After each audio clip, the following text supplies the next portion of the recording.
OTAs is the perfect time to work out the kinks, figure out if there are any problems, which is great for football teams. It's not so good for recording software. What's up, everybody? Welcome to another episode of Lombardi Time Brews. I'm your host, John Delray. Today, we are indeed talking about OTAs Week 3 as the Packers just got done with their Week 3 open to reporters OTA practice. And Matt LaFleur did give his press conference, so I'm going to give you a summary of that as well. I'm going to cover the big highlights from the day, of course, report on the kicking, but then also handle the injury report and some other big highlights. So let's dive right into this. Now, for the injury report, Jaire Alexander did not practice today. He wasn't really asked in his press conference, at least that I caught, and he certainly wasn't going to be forthcoming with info. Maybe we'll find out more by tomorrow, but Jaire Alexander did not practice today. It didn't seem like anyone there, like any of the beat reporters, were concerned. It's not like Jaire was wearing a boot. Could have just been a scheduled day off. Who knows? But regardless, we'll see if we find out. But Jaire did have the day off today.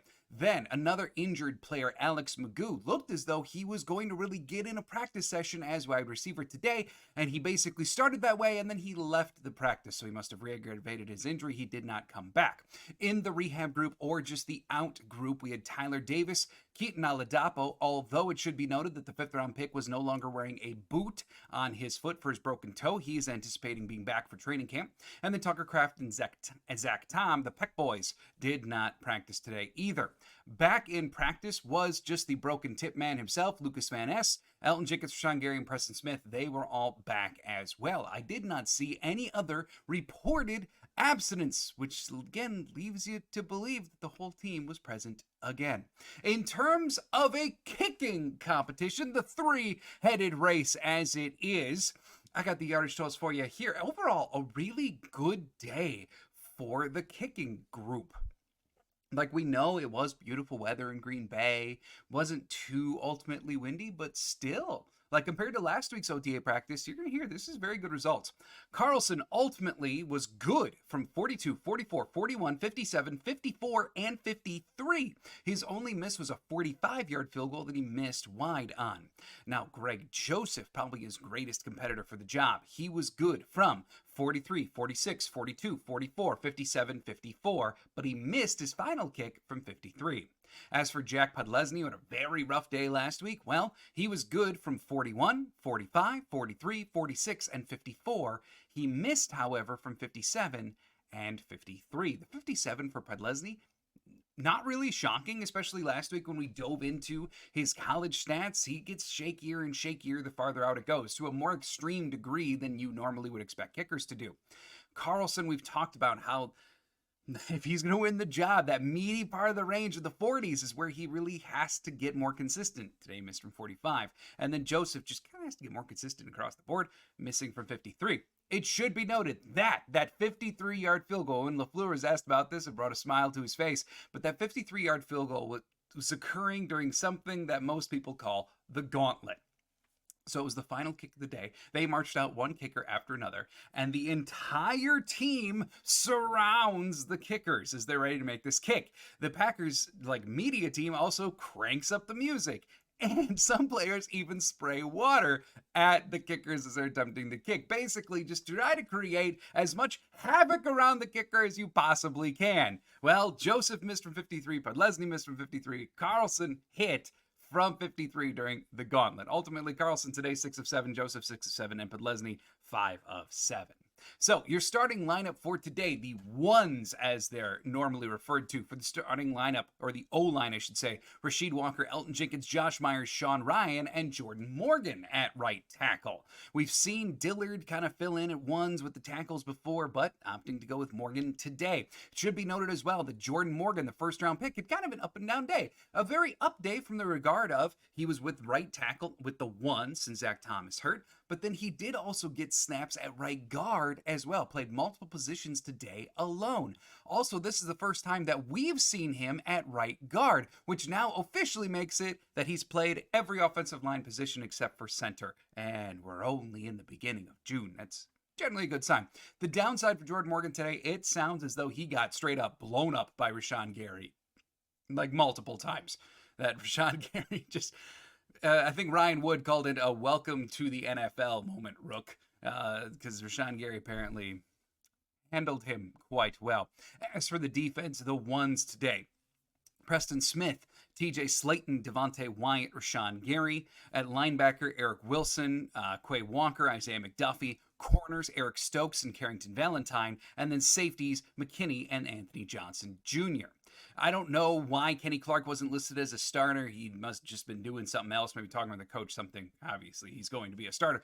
But then beyond that, with Jair out, it's not shocking at all to see Stokes and Valentine be the starting corners. And then it should be noted, too, that Adrian Cooper, Javon Bullard, the other rookies, they continued the practice of rotating in really quick. But the Packers gave the first snaps to mostly the vets. As for the highlights of the day, as I just mentioned, the rookie defenders, both of them, or at least the top two, came up with some really strong plays. Adrian Cooper with a very strong tackle for loss. Javon Bullard, 2 pass breakups throughout the day. It should also be noted that schematically, the Packers played some big nickel today with Bullard moving into the slot, and then Evan Williams playing some safety, a new little wrinkle in the defense. As for the biggest play of the day, I didn't find footage for this anywhere, but apparently there was a 75-yard touchdown pass from Jordan Love to Bo Melton, and it was against the defense too. It wasn't on air. This was against the defense. That was obviously the big play of the day that everyone was talking about. But the defense overall had a very, very strong day. Several reporters noted how the secondary was really strong all day. When it came to the 2-minute drill, the ones at least advanced the ball far enough to get into field goal range. The twos, however, didn't gain a single yard. The threes gained 8 yards. That was it. So for the 2-minute drills, the ones were the only ones that had any type of success at all. Overall, though, the depth of the defense easily won the day. Also, just a couple of little notes here. Wicks and Heath, they both had some difficulty hanging on to the football today in various stages of the practice, so that got talked about a bit as well.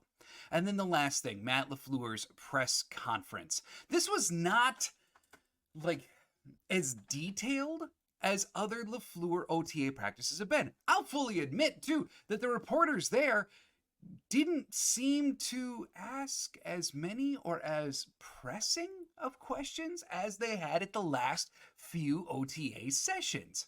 And it was interesting, too. LaFleur came in and he kind of messed with the microphones. And then Wallers, the communication guru for the Packers, said, don't touch it. And then LaFleur, I don't want to say he looked off-put, but I don't think he was in a tremendous mood. And then that just kind of kept on carrying through. He wasn't cracking jokes in this press conference like he was last week. Nonetheless, though, he did say, though, that he's very happy with where the team is right now. It means that in the on-field context, it feels as though they're making very good progress, but also off-field, that he sees them gelling together. He said, as you know, Green Bay doesn't have a lot to do, so a lot of the players are able to spend time together, and he sees that cohesion. Also, I just want to point out, every single Matt LaFleur press conference thus far has included at least one reference to offensive players or the offense on the whole being night and day compared to last year. So we have the run and hit defense, the night and day offense, and then the wee fence, which is apparently still a thing for Rich Bisaccia. All right, so notes from LaFleur. The press was really asking a lot of questions about Anders Carlson and even trying to kind of be complimentary of the Packers' incumbent kicker. And LaFleur, I don't want to say pushed back against it, but he kept on saying that every kicker has had their ups and downs through this session. Anders looked great today. He's doing what he needs to do. But there's been days that each kicker has kind of, quote unquote, won the day. And so he didn't kind of go in the direction that the press was asking some really complimentary questions of Carlson. And LaFleur kept on just being yeah, dude's a good too. And then beyond that, the other kind of big topic that LaFleur spent some real time on was Bo Melton. He was asked about Bo, who had the big catch today. And he was asked about how, Bo had to work his way up from the practice squad after being a late round draft pick with the Seahawks and coming to Green Bay, had to work. And LaFleur kind of retold Melton's story, just like I did, saying, he hasn't been in the league that long, but he did have to start out from that place. And he really praised Bo Melton's perseverance. and his attitude, bringing a positive impact to the team every day. He also said that Bo Melton is one of the best run blockers in that wide receiver group, which I did find curious, and he praised the willingness of Bo. I'm not saying that Bo's not a competent blocker. It's just when you think of the good run blocking receivers, I'm not sure Bo comes to mind very quickly. And yet for LaFleur, he apparently does. He also mentioned that Bo has an elite trait. Dude can run. It's a good way to find the field as a wide receiver. So all in all, that's really all the notes from OTAs today. Now, today was the last, I believe, open to the reporters organized team activity. Coming up, though, June 11th to the 13th, is the mandatory minicamp. So OTAs aren't done, but it sounds as though our accessibility may be complete. Maybe that'll change. I don't think so, though. So we'll just have to see as this kind of evolves through time. Now, a lot of the reporters right this second are talking to players in the locker room. I will cover all of those quotes and news to kick off LTB Live tomorrow afternoon.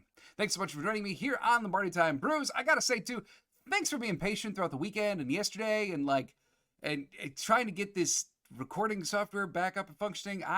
This one better work. So we should be all set, but no matter what, LTB Live tomorrow afternoon. So thanks, everybody. Hope you're having a great day. And as always, go Pack Go.